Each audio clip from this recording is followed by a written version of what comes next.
Yeah, I just went up to the press area to get an understanding of what we're watching. This is what I was told. The president has kicked Zelenskyy out of the White House. His delegation right now is telling him that he's got to go home. The president felt disrespected. Officials in the room felt that beyond the language barrier that we've heard some discussion about, Zelenskyy's body language, shrugging and eye-rolling, was ungrateful, disrespectful, and the president feels that Zelenskyy is not ready for peace, and he can come back when he's ready to talk about peace, but he's not in that position right now, and Zelenskyy is being told he's got to go. The lunch that they were supposed to have is sitting right outside the hallway, and the press staffers are going to be eating that lunch. This is really pretty incredible. We see the SUV, Zelensky's SUV. President Trump was in a very good mood last night. Somebody asked me, am I embarrassed about Trump? I have never been more proud of the president. I was very proud of JD Vance, standing up for our country. We want to be helpful.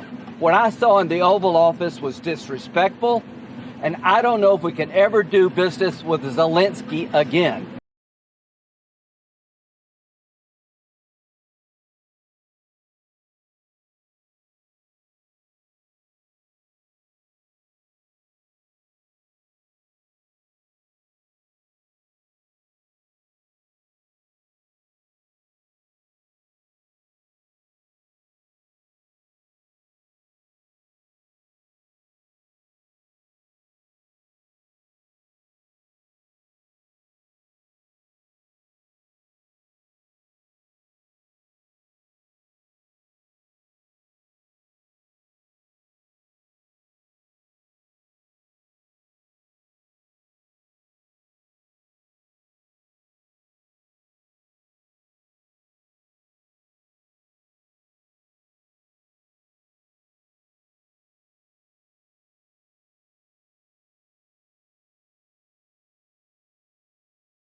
Pretty close.